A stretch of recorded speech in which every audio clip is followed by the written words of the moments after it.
All right, so Francis Ngannou sat down with Ariel Helwani for a lengthy conversation to explain why he chose not to renew his deal with the UFC. He is now a free agent. What is next for Francis Ngannou? Let's talk about it before we do. My name is Rahul Jaychand.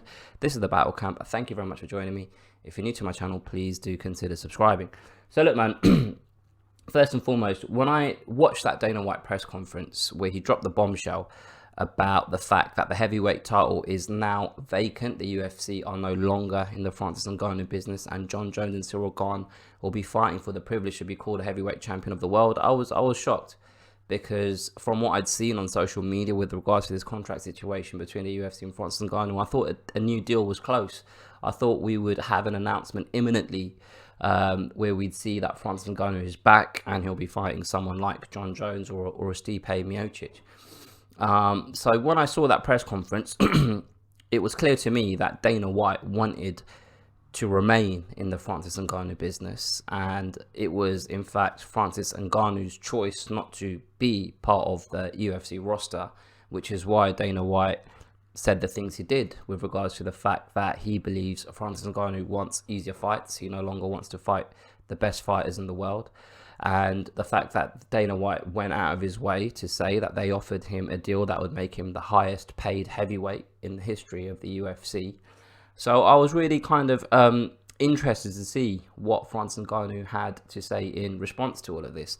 So the first thing is whether Francis Ngannou actually wants to fight the best in the world or not. I think anyone that has seen both interviews, that has followed the sport for a considerable amount of time, you'll know that there isn't a fighter in the world that doesn't want to be in the biggest fights in the world, because obviously being in the biggest fights in the world means that you are offered the biggest prizes, and a lot of these guys are doing this in a competitive spirit, and they want to be known as the best that's ever done it, the best that's currently doing it. And I don't for a second believe that Francis is shying away from the competition, right? But one thing that did kind of get my attention was this claim of being the highest paid heavyweight in the history of the organization. And I thought to myself, well, if the UFC have kind of offered out this olive branch to Francis Ngannou, why hasn't he taken it? Why hasn't he taken this opportunity to earn millions and millions of dollars? So when I watched the Francis Ngannou interview, and as it went on, I had two main thoughts. The first one is, well, I've spoken about this previously, right? I've made a video previously talking about Francis Ngannou and his options outside of the UFC. I made a video saying straight after Francis Ngannou jumped in the ring with Tyson Fury, was that after the Dillian Whyte fight? I think it might have been after the Dillian Whyte fight. I made a video saying that that fight isn't going to happen. There is no way that Tyson Fury is fighting Francis Ngannou when there's the likes of AJ out there, Anthony Joshua, that will provide a much bigger payday than someone like Francis Ngannou for Tyson Fury. I was a little bit cynical, might be the right word, about the opportunities that might actually be out there for Francis Ngannou. And I was a little bit concerned about whether Francis Ngannou's perception of his value in the market might be distorted because he's in this MMA UFC bubble. And I was worried that he felt that he could carry whatever kind of momentum he's got in MMA over to boxing, and both are two totally different sports, obviously, and businesses. And I didn't feel as though he would be able to get the kind of purses that he believed would be made available to him, right? That was then. Now, when I heard Francis Ngannou sit down with Ariel Helwani, and he said that he was offered around 8 million or something like that to fight Jon Jones specifically. He didn't really go into details about what the purses would have been for fights after the Jon Jones fight, because that would have been next. But just hearing those numbers, and me with a keen interest but not a lot of education in terms of the business side of both boxing and MMA, I was thinking to myself, you probably won't get offered that sort of money anywhere else. He won't get offered that money in boxing because he'd be coming in as an opponent. He wouldn't be the A side.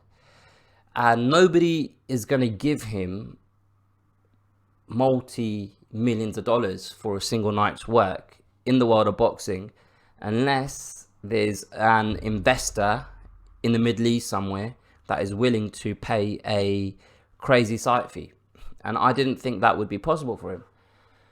So I was like, well, isn't this the goal? Because when Francis Ngannou spoke previously about his previous deal and the money he was making and how how the money he was making in relation to the position he occupied in the heavyweight division of the UFC, it didn't correlate, right? He was being underpaid in his opinion. And that's why he didn't sign a new deal. That's why he let his deal run out, because he bet on himself effectively. He retained the heavyweight title against Cyril Gane, and that gave him the leverage that he required to get the best deal possible from the UFC. So when they offered him, comparatively speaking to what we see other fighters in the organization make, a very good deal, he still said no. Then he went on to talk about, in this interview with Ariel Helwani, that some of the terms that he wanted in his deal were healthcare for the roster, the ability for the roster to have their own sponsors while competing, and I think there was one other thing that I can't remember. A fighter advocate that sits on the board that represents the fighters. So those were the three things that he pointed out in his interview with Ariel Helwani. And then at that point, when I heard that, I thought to myself, this man isn't really negotiating in good faith. He's not really negotiating in good faith, because these are three things that would change the landscape of an organization that is commercially very successful, that has tried its best to avoid these three things that Francis Ngannou has asked for in his contract. And there is no way in hell that this massive organization is going to change all of that to maintain hold of one fighter, one talent. Like, if you're negotiating with someone, it's because both of you want to arrive at the same place, but you both want to make sure that you get a good deal. So if I'm selling a car and I've advertised it at £10,000, if someone comes and offers me 9,300, there's room for a conversation here. But if I'm selling a car for £10,000 and someone comes and offers me 2 apples and a can of Coke, there's not a conversation to be had, because there's no way we're going to come to an area that we both agree on. Do you know what I mean? So when I heard that Francis Ngannou was saying this, I was thinking to myself, what is the whole, like, logically speaking, we know that the organization aren't going to agree to this. And then it kind of clicked. It kind of clicked that Francis Ngannou probably has no intention of staying in the UFC, irrespective of the fact that he's the champion, irrespective of the fact that there is a sense of pride that he's got in what he's achieved in the organization, the people that he's beat, the hurdles that the obstacles and hurdles that he's had to overcome. His last fight, fighting with that injury in his knee and still coming out as the winner. I kind of thought to myself, this guy has literally no intention of staying here. And then you kind of look back at all of the interactions that Francis Ngannou has had with the media, the interactions that Dana White has had with the media, with Francis Ngannou in the public eye. When Francis won his fight against Cyril Gane, Dana White wasn't the man in the octagon wrapping the belt around him. Dana White didn't do a post-fight press conference that night. Francis Ngannou has been vocal about the fact that he feels he's been disrespected by the organization for a consistent period of time. So it came down to not the money, it came down to respect. And I can totally understand Francis Ngannou for deciding, you know what, no matter what they offer me, I'm not going to take it. I'm not going to take it because I don't want to be here anymore. There's only so much money can do for you if you're getting paid by people that you don't want to be around. Do you know what I mean? And I feel like that's where he arrived at, and he was like, I can't do this anymore. I've got enough. I'm comfortable. I know there's money to be made outside of this organization. It might not be as much, but I'm willing to risk it because I don't want to be here anymore. And I can respect that, to be honest with you.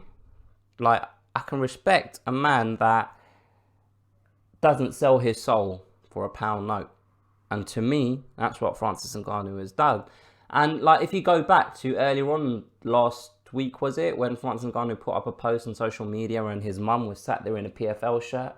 And then a week before, when Jake Paul made that announcement about PFL and Jake Paul joining forces, and they've now got this new pay-per-view division, and all of the stuff about the kind of the spirit of this new division is ensuring that fighters get 50% of the revenue earned during these shows, and how Jake Paul is going to be a fighter advocate and his manager is going to be there to ensure that fighters can get paid as much as possible. I don't know whether all of this stuff is just a massive coincidence or there's conversations that have been had in the past and there's a deal that is very close to being announced. It wouldn't shock me. It wouldn't surprise me. Because you know for a fact PFL will allow Francis Ngannou to go out and box if he finds someone to box. They probably won't force him to stay confined within a contract where PFL have to be the promoters of any physical combat sporting event that Francis Ngannou is involved in. And that's where I put my money. I think that's what he'll be doing next. If he wants to box, I can see a fight between him and Dillian Whyte potentially in the works. Again, I don't think he'll get paid the $8 million that the UFC were offering, but it will be a top 10 ranked heavyweight that he'll be up against, who just challenged for a world title 6 months ago, 8 months ago, wherever it was. And he can test himself against a heavyweight, a known heavyweight. But, like, I was worried for Francis Ngannou in terms of him maintaining momentum in his career and missing out on the ability to earn as much money as possible by not staying with the UFC. I was very skeptical about just how well he could do outside of the UFC. But sometimes it's not about the money. Sometimes it's not about earning as much money as humanly possible. Sometimes it's just about being happy and at peace within yourself. And I suppose in a petty way, Francis Ngannou can always look back and think to himself, I won that belt and I walked out that door with that belt. Because he can always have that. He can always have that thing to gloat about, that I'm the champion, I'm the heavyweight champion of the world, I'm the best MMA fighter in the world, until someone beats him. And it doesn't look like that's happening anytime soon, at least in the UFC. Let me know what you guys think about what I've said in this video. Feel free to comment anything that I might have missed. I do feel like there's something that I wanted to say, but I've forgotten what it is that I wanted to say. So fuck it. It's down to you guys to remind me, and then I can put it in. I can respond to it in the comments. But thank you for watching. If you've enjoyed this, please do like, comment, share, subscribe, all that good stuff. And I will catch you guys next time.